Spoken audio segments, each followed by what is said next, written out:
Okay, so as I mentioned, we're going to be taking a look at evaluating information credibility, and by that I mean identifying authoritative and valid literature resources. My name's Josh Schulman. I'm the Integrative Support and Technology Librarian, and I'm the Director of the Learning Resource Center. So on the agenda, we're going to be taking a look at what I mean by credibility, and by that I mean authority and validity and resources. We're going to look at definitions of validity. We're going to look at peer review, the peer review process explained, evaluating databases and journals. And Linda, this kind of speaks to what you were talking about. We're going to be taking a look at the actual databases we have here in the library as we talk about, which ones are best to use. I'll also be sharing a couple of tools, the TRAAP and SIFT tests. And to wrap it up, we'll review materials. So my hope is by the end of the session, you'll be able to define authority and validity as applied to academic resources, explain the peer review process, apply evaluation frameworks, once again, TRAAP and SIFT, to actual sources you find through our library databases, select appropriate databases for your discipline, and critically appraise a source's credibility and relevance. So first I want to talk about authority in academic sources. What we're talking about when we talk about authority is who produced this knowledge, does it matter, why does it matter?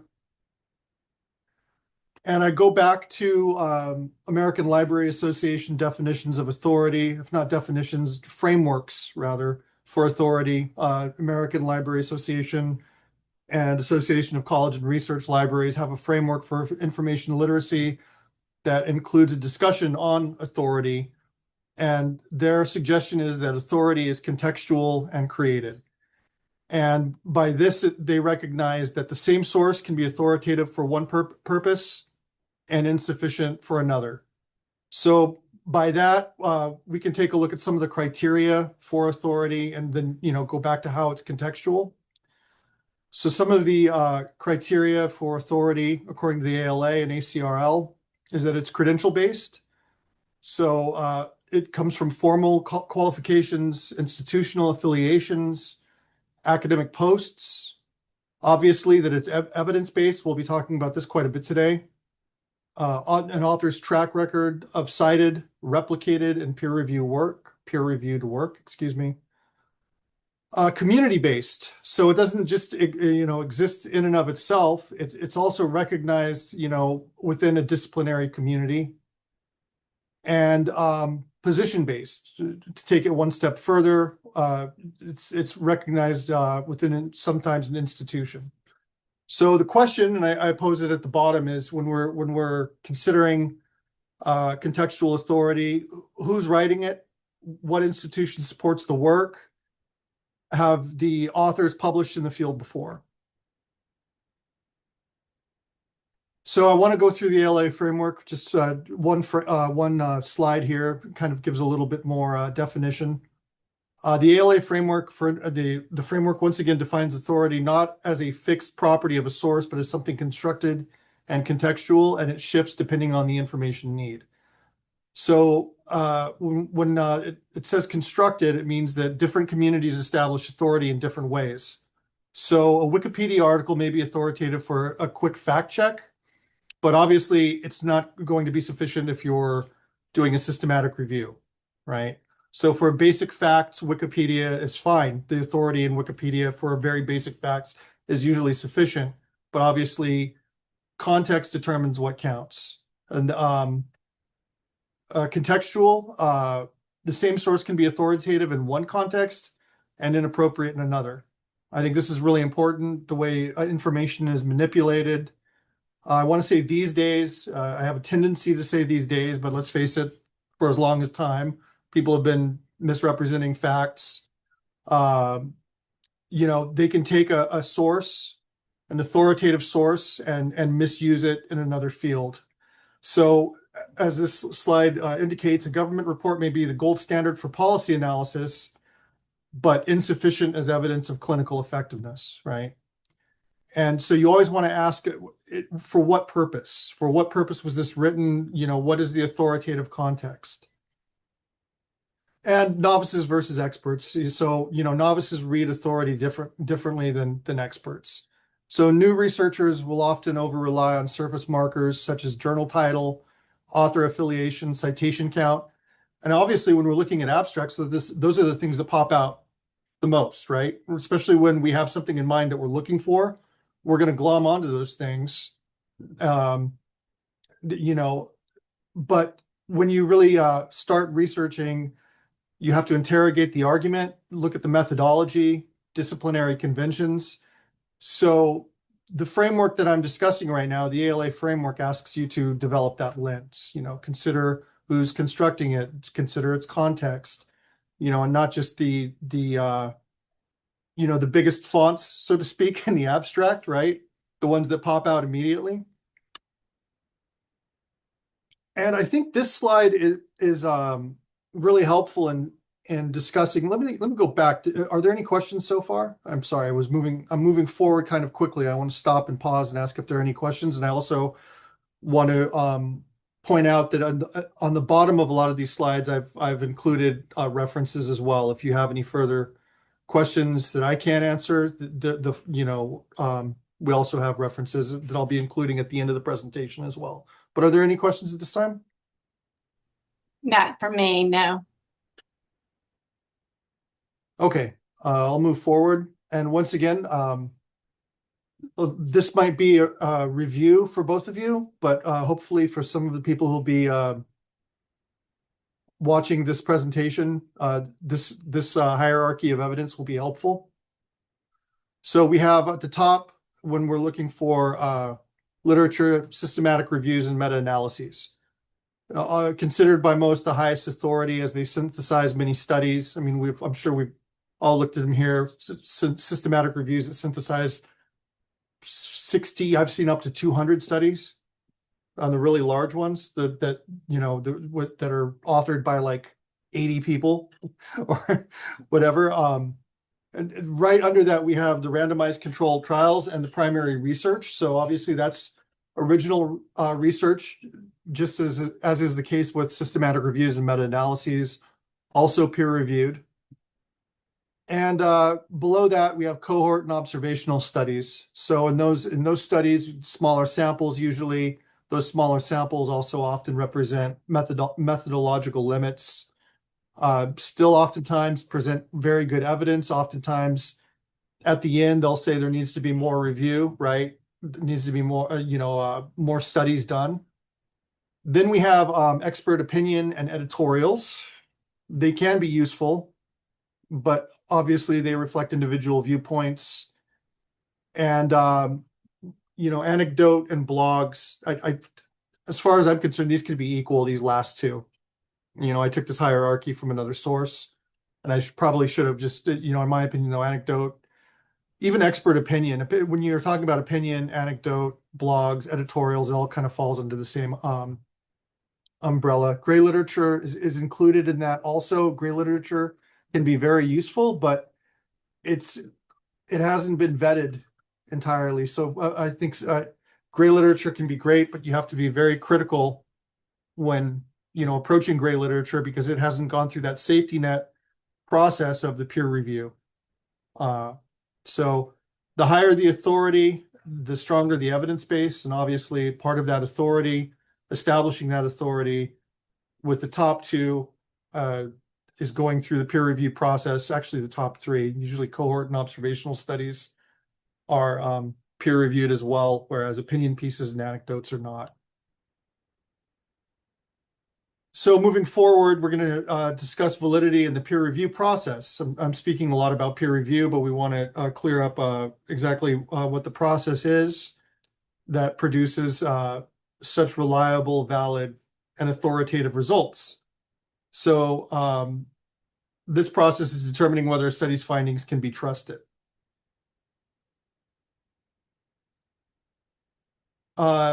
So what makes a source valid? Validity concerns whether a source accurately represents reality and whether its methods support its conclusions. I think that's really important. Internal validity Did the study measure what it claimed to measure? And are the findings free from bias? We're going to talk about that a little bit more. External validity. Can findings be generalized beyond the study sample? Are results applicable to your research context? That second point, are results applicable to your research context, is particularly important. Once again, going back to something I mentioned earlier, a lot of things are taken out of context. We talked about authority being contextual. And, this is where, you have to question, is what I'm using applicable to my research question, to, my project. And then there's statistical validity. Are the statistical methods appropriate? Is the sample size sufficient? And are statistical values correctly interpreted? So we're going to talk about the process a little bit. And later on in the presentation, we're going to look at Retraction Watch, and we're going to talk about retracted papers, peer review retraction as well. But for right now, I want to discuss the major steps in the peer review process. So obviously we have submission. A group of researchers or an individual researcher, writer, submits a manuscript to the journal editor. And then you have the editorial check. So editor assesses scope and suitability. And it'll be rejected if it's outside of the scope of the particular journal that it's been sent to. And then reviewer selection. This is important because this is, independent experts, it says 2 to 3 here, but it can be more. Independent experts are assigned anonymously, usually anonymously. I don't think that's across the board anonymously, but ideally anonymously. Then you have review and critique, number 4. So reviewers, those hopefully anonymously assigned reviewers, are going to assess methodology, results, and interpretation. Then comes a decision, accept, reject. If you accept, minor revisions, major revisions. And, authors will go on to respond to critiques, and there might be multiple rounds. It's not always one submission or 2, sometimes it's 3 or 4. And, it finally results in publication. So I included a really important point under this. Peer review is not infallible. Just because these steps are in place, this process is in place, does not mean that everything that goes through the peer review process is infallible and unquestionable. It reduces, but it does not eliminate error. So on Retraction Watch, we have something like 40,000 retracted papers. Those are papers that made it all the way through all of these steps, editorials, made it all the way to publication. Something happened later, they were pulled. Now, if they're used, those same papers are used, they're usually used outside of the context of authority, right? Because they've been pulled, so they're essentially being misused. Types of peer review: single blind, double blind, open peer review, post-publication review. I just wanted to include the different types. Don't want to go into those too much. I think it's more important just to get an overview of the process and how we've come to trust this process to provide, once again, reliable information and literature. Any questions about that? So evaluation frameworks, I want to talk about a couple of tools. I don't want to go into too many tools, but I want to discuss a couple of tools that are, I think, helpful for the evaluating authority and validity. So we have tools for systematically assessing authority and validity. So I'm going to include, by the end of this discussion, I'll include a link. I've uploaded a link to a worksheet for this slide that you can use when you're determining whether the information you're finding is relevant, is authoritative. And once again, that I will include a link to that document by the end of the presentation. But I just want to go over this TRAAP test, alternately called CRAAP test. And the TRAAP test, it was developed, I believe, by the librarians at, where was it? I want to say librarians at Miriam Library at Cal State Chico. I could be wrong about that though. But it's referred to here by Blakesley. I have the reference in the bottom of the page, the article in the ACRL journal. And TRAAP emphasizes timeliness as a discipline relative concept and adds nuance to how authority is assessed. I'm taking this from that paper, making it well suited to postgraduate and information literacy contexts. So timeliness, obviously. One moment.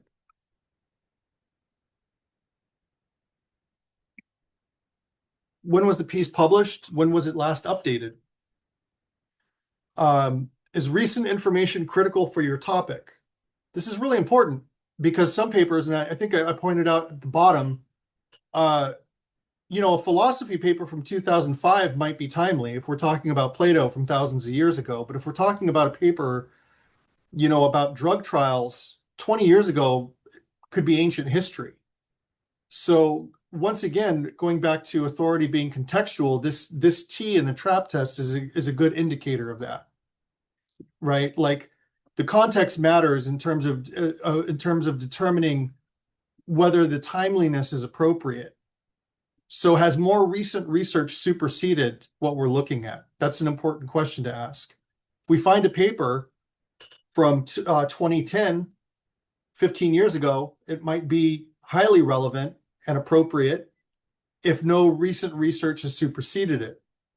If there's more recent research that's been written since that 2010 paper that adds to or disproves or modifies in any way the information, then we need to take that into consideration as well. Relevance,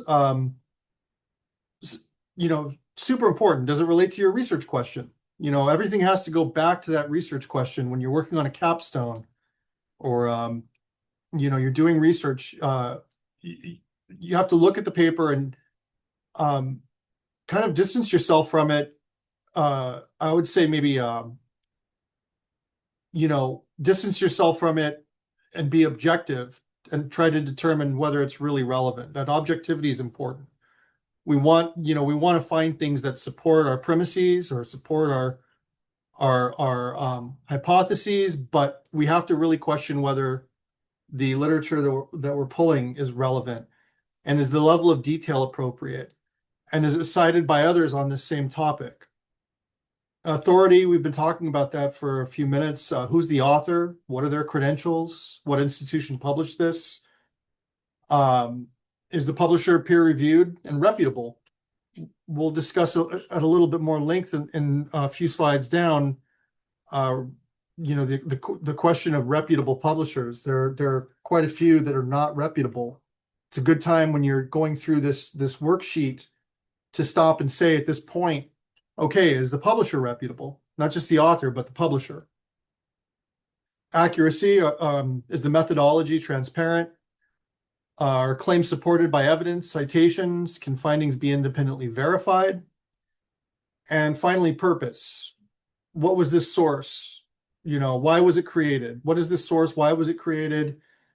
Was it actually created to sell? Or was it to sell something? Or was it created to inform? Is there a bias? Are there any kind of conflict stated at the outset? Anything that we can recognize as conflicting, or excuse me, a potential conflict of interest, and who's the intended audience? So, and that last one is really, I'm noted on the bottom, underpins bias detection. We really want to ensure that that our sources are free of bias. And usually, if a source has gone through the peer review process, you can be somewhat confident that there should be little bias, if no bias. But once again, we do see retractions, and the peer review process is not a guarantee. So you still have to be critical when you're looking at who wrote it, why they wrote it, for what purpose. And the SIFT framework, this is something I found more recently. I've been looking at the TRAAP framework for quite a while. The TRAAP and SIFT have been circulating for a while. The SIFT The SIFT framework is somewhat new to me, and I think it's helpful as well. And this also, I will be including a worksheet so that you can practically apply this framework to some of the resources you find while you're working on your projects, capstones, research. Stop, resist the emotional pull of a compelling title or headline, and ask yourself, do I know enough about this? Secondly, investigate the source. It says spend 60 seconds. I mean, that's what I pulled from the actual source, but I would say probably I understand when you're researching a lot of resources, you don't have time to spend an infinite amount of time looking at your sources. But it says 60 seconds here, but I would recommend spending as much time as you need to find out who's behind the claim. And you also want to search for what others in the same field of expertise have to say about the source. And seek out the best evidence on a topic and avoid relying on first result. And investigate whether a claim appears in multiple reliable resources. And this last one, I think, is something that I've been advising people to do for a long time, which is to trace claims to origin. I included this framework in here because I think I've seen in a lot of, as a writing mentor and as someone who's as a librarian who's assist people in pulling resources and assisted them with reference pages and supported them in pulling materials. I've seen people skip this particular step in this framework, which is finding the primary source whenever necessary and possible. As many secondary sources distort original research. Or I don't know how many distort original research, but it's very possible. Going back to what we've been discussing already, we have instances where people misuse original research to meet the demands of their research question, to meet their purposes. So finding that primary source, the actual study data or quote, will indicate the I guess you could say, for lack of a better term, true purpose. Right? Do you have any questions about either of these frameworks?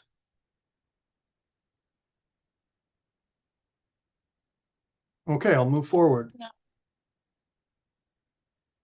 So databases and journals. We can talk about subscription and open access resources for finding reliable resources. So our major multidisciplinary database, the one that we use at the school, our major subscription database is EBSCO Discovery. So we have a number of other subscriptions through EBSCO, but our EBSCO Discovery search is what we call a federated search platform. And when you are looking for resources through EBSCO Discovery Search, and I will go out of the deck and we'll take a look at the actual site in just a moment. But when you're looking for sources in EBSCO, it searches all of our paid subscriptions. Okay. I'll show you how to get there. ProQuest, also multidisciplinary, it includes dissertations, and we have a very large ebook database through ProQuest. ProQuest eBook Central provides access to, I want to say something, well over 200,000 ebooks. And those publishers are reliable publishers for the most part. I've found a few where I'm like, how did this get in this database? This is unusual. But for the most part, you're talking about academic presses, like, UC Berkeley Press, University of Minnesota, the majority of the resources in ProQuest are going to be from university presses, very good academic resources. And I mentioned Google Scholar here. I'm reluctant to mention Google Scholar, and I say in this slide, use with caution. But we do have a link out through this campus to Google Scholar, where if you're looking for full text, it can be very helpful to use it to find full text. I don't recommend it as a research tool, but as a tool to find a paper if you know what you're looking for. And I'll demonstrate that link out in just a few moments. It can be a very helpful resource to find a full text. Health and medicine, I've just listed a few, but we have a lot of databases for health and medicine available through the school. Obviously, we have a subscription to Medline, which is linked to PubMed. PubMed is a public database, but I often advise people to use PubMed, the public side of the database, to find articles. I think it has a better search function than our subscription database, which is EBSCO. I think PubMed, if you're looking for biomedical research and papers on health sciences, is a better resource. It's free. However, everything is indexed in PubMed. So just because it's in PubMed doesn't mean we provide access to it through our various subscriptions. But you can use like PubMed in tandem with EBSCO to see what's available in PubMed, use the superior search functions, find the articles, and then pull them if possible through EBSCO. CINAHL, Cochrane, AMED, those are all subscriptions we have through EBSCO. One moment, please. Let me just go ahead and drag this over really quickly. So if you go to the homepage of the Learning Resource Center and go to collection and databases, we have the most prominent and widely used databases on the front page. We actually have more databases than what's listed here. Okay. And the first link, Discovery Search, is going to connect you to, I would say, most of the databases below here. It's not going to connect you to Netter. That's an interactive presentation, anatomy atlas. PubMed obviously is public. Google Scholar belongs to Google, but most of the databases on this page are integrated with Discovery Search. So when you go to Discovery Search, if it ever loads, you can search for articles. You can use the you can limit your results to full text, peer reviewed. Similarly, I wanted to point out that I think PubMed has a better search function, frankly. And I want to point that out right now. I want to take a look at the filters. So EBSCO got rid of a lot of its filters to help refine your search. It's good to have filters, and they're no longer available on EBSCO, and that's why I really do suggest PubMed for your initial search at least. But once again, not everything that's indexed in PubMed is going to be available through our databases. When you use EBSCO, you can indicate that you only want full text, and what that will do is only pull up articles that are available through our subscription resources. Whereas PubMed is just going to pull up everything. It can't differentiate what we have as opposed to what we don't have. It's a public database. But it's got all these great filters. We talked on that one slide about levels of authority and systematic reviews being, kind of at the top. So if that's what you're looking for, you can actually use these filters to narrow down exactly what kind of article type you need in your results.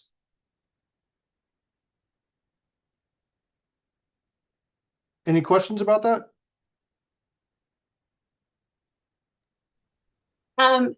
So how did you get to that library on the SCU site? Just quickly, if you don't mind. Not at all.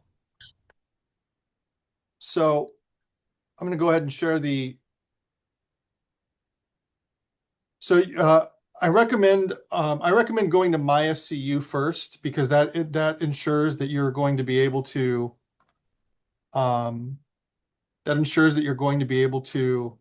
log in. Okay. Yeah. I'm going to go ahead and share the link though. You need to be authenticated for any of the databases that we have provide access to. So if you go to MySCU, log in, and then you click Learning Resource Center, it's going to leapfrog you using a proxy to the library homepage, which is here. and you have a number of resources. You have here's a Doctor of Whole Health Leadership LibGuide, the number of resources that are available. We have collection LibGuides for databases, for books. This is our database page, and once again, my recommendation if you're searching within our collections is to use Discovery Search. That's going to be the one that'll get you the results. And also, I mean, this is not included in the slide presentation, but also oftentimes if you search for a subject and it's not available, we can initiate an interlibrary loan sent to me. I'll reach out to other libraries, try to get the article for you free of charge. Did you get the link? Were you able to log in?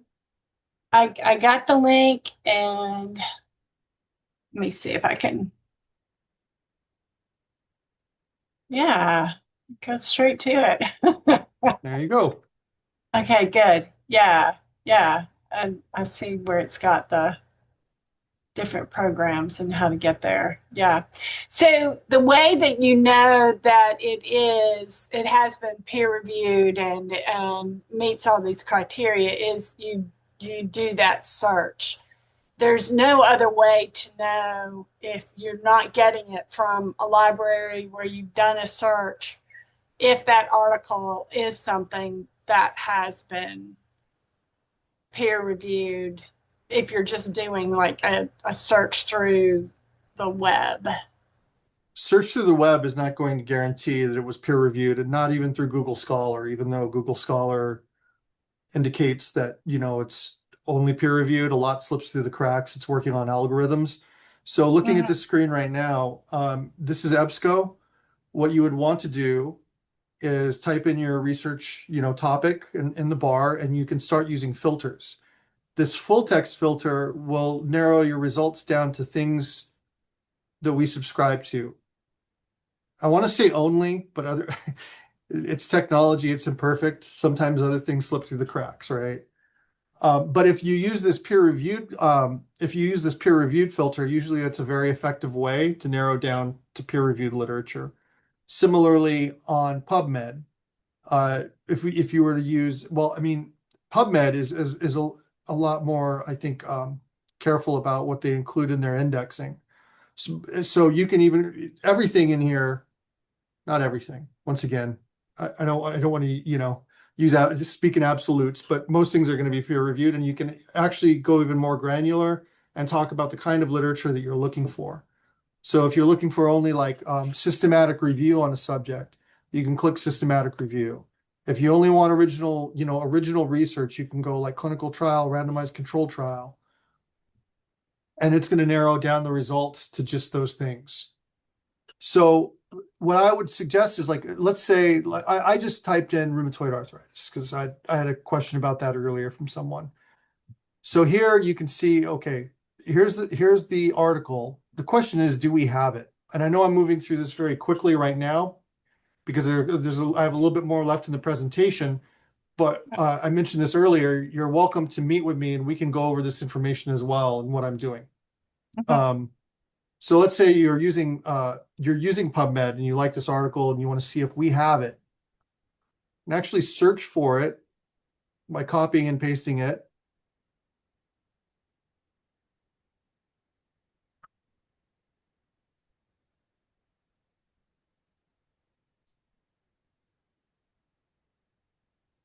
I think that, yeah, that's it right there. So I see that we don't have it because it says request item here.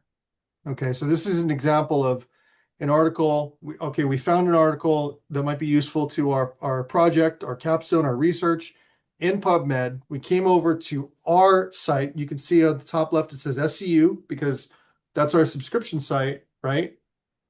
We search for the article. We see that we don't have it.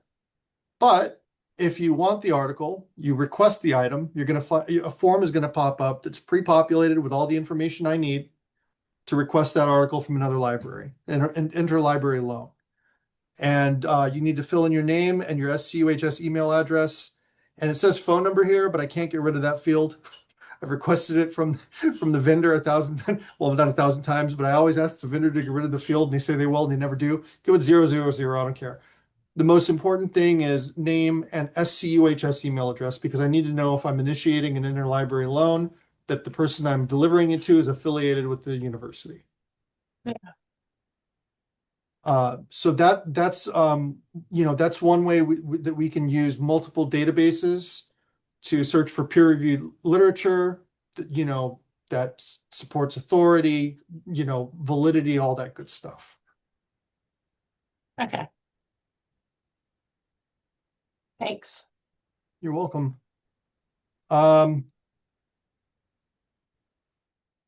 So key takeaways, I don't want to go over this too much. I mean, authority is contextual. We talked about all this stuff.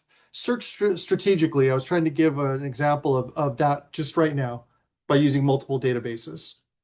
But so you don't just have one at your disposal. You have something like, once again, PubMed, #1 biomedical database in the world. You have the things that the school subscribes to, so you can search multiple databases strategically, use some of those frameworks that we discussed. I'm going to include links to those worksheets. I thought this was some of these points that I got from a couple of the resources I used to put this presentation together. I thought some of these common mistakes and red flags were really good, so I want to go over them really quickly. On the one hand, I suggested using Google Scholar, but on the other hand, I'm going to call that a researcher mistake. I mentioned earlier with caveat, use it if you want to find an article. It's great for finding literature. We have our subscriptions tied to Google Scholar, but it doesn't really do very much in terms of checking source quality like PubMed. Citing a secondary source without reading the primary, we discussed that a little bit. Confusing impact factor. We didn't talk about impact factor, but impact factor is a big deal for a lot of people searching for articles, and sometimes they confuse it with the quality of the study. Using Wikipedia as a citable source, that's a rookie mistake, but I got to include it in there. I had mentioned earlier, in terms of information authority, it's contextual, and yeah, you can refer to Wikipedia for like a date of a major event or something like that. I mean, it's perfectly good to use for it has its uses. There's nothing wrong with Wikipedia. I know like librarians for a long time were like, don't ever use Wikipedia. I would use Wikipedia all the time. But obviously we don't want to use it as a cited source. There might be something that we could even look at the sources in a Wikipedia article and go to the original source. If we find something in a Wikipedia article useful, we just need to confirm the validity of that source, right? So ignoring the publication date for fast-moving fields, we talked about that a little bit. Like, once again, that was the example of a 2005 paper on a continental philosophy from the 1940s might be perfectly relevant to a study, but if you're talking about fast-moving fields like genetics or pharmaceuticals or anything like that, you want the most recent information. And not checking whether a paper has been retracted. I'm going to talk a little bit about that in a moment. And I would also include with that, or in relation to that, the items on the right-hand column. Retraction, and also, was it published in a predatory journal? We'll look at predatory journals in a moment. I'll provide a link to a list of them. But predatory journals, there are red flags for predatory journals, and that being published in one of these journals, throws shade on the validity of your paper or the paper you're using. And there are lists that you can rely on. Usually, a lot of times they're not going to make it through to PubMed, for instance, but they have before. So predatory journals will provide, unrealistic review times, results, that sort of thing. They'll often have vague scope, misleading journal names. They'll actually solicit authors aggressively, as opposed to, usually if you are publishing research, you're going to send it out to a well-known publisher in that field, as opposed to being spammed aggressively by a shady publisher. Charges, they'll charge you right up front. We'll publish your paper and we'll have it reviewed in 3 days if you pay us X amount of dollars. And the last one is no ISSN or questionable indexing. By questionable indexing, that's what I meant by it not being in PubMed. A lot of times you won't find it in the major indexes, the really important biomedical and health science indexes, PubMed being still, I think, the top. You have any questions about that? So I want to just go over to some of these evaluation tools. Well, we can. I'm gonna turn this presentation into a PDF, and I'm going to put it on the LibGuide for research and writing, so that you can review this. But I want to let's just take a look at some of these. I set them all up so I don't have to. So this is going back to the predatory journal discussion. This is Beal's list, and it's a list of potential predatory journals and publishers. This is a republishing of the list, and it's long. A lot of people globally have tried to turn academic publishing, aside from academic publishers, a lot of people have tried to turn it into a profit-making system or scheme without having the processes in place that, publishers have for peer review and that sort of thing. This is a really interesting tool. This is Retraction Watch. And I find this really helpful. If you want to get an idea of what kind of articles are retracted and why. Here, let me start sharing links right now.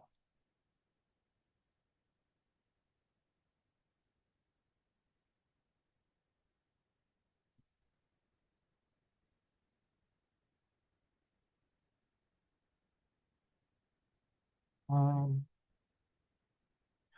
this site has some great retraction watch lists. It has retractions even by Nobel Prize winners, mass resignations lists, retraction watch leaderboard, most highly cited retracted papers. Take a look at this really quickly.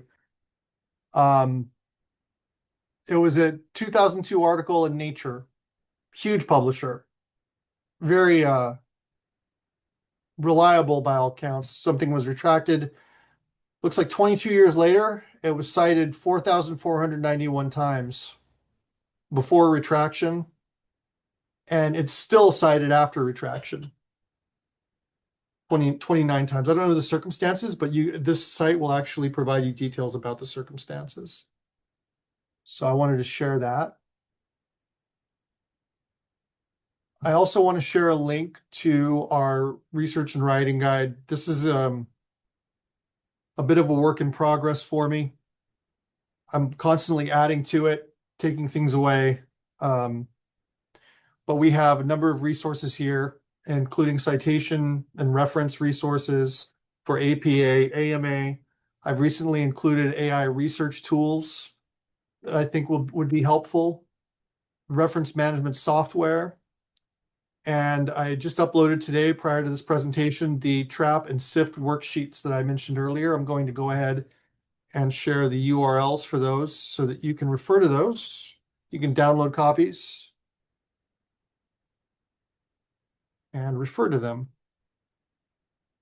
And once again, I will be putting up the slide deck on the writing research guide under resource credibility tab right there. Writing guide, research credibility. It's not up yet. I'm going to probably do one more quick edit beforehand, and then I'll include it.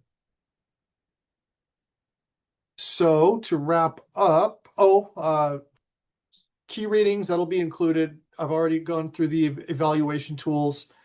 I've discussed one-on-one consultations, small group consultations. I've discussed library guides. Also, I do Zotero training sessions. If you are interested in reference management software, you can schedule a one-on-one with me and we can discuss that as well.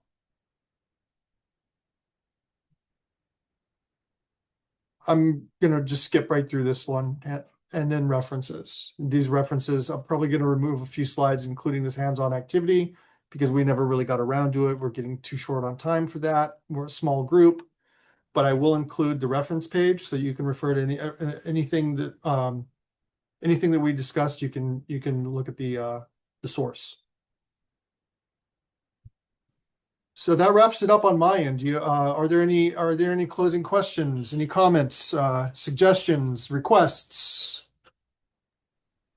No, it's very scary to think about all like looking at the retractions list and the predatory journals and all of that. It's like, oh my goodness, it's so difficult to, if you don't have something like the library that we have where you can look those things up, it's difficult to know what's credible It's a really that you're good reading. point. Yeah. And even with the safeguards we have in the library, and even with the peer review safeguards, things slip through. I mean, that one number one article on Retraction Watch was 22 years old before it was retracted. Wow. Yeah. So I no, your point well taken. I completely agree. Yeah. It's good. It's it's scary. Yeah. Well, And I think I've been a victim of some of those predatory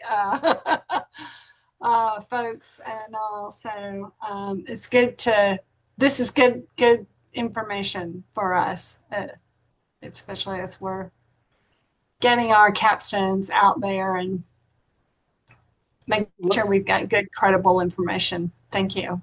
let me include my email in the chat area. Feel free to email me with any requests if you would like to. Did I get everything?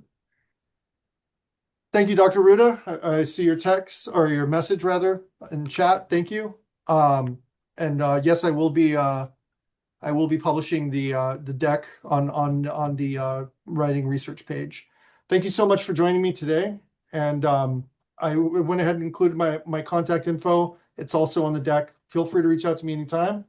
Should you need any kind of support in your project, your capstone, your research. Absolutely. Thank you. Thanks. Bye bye.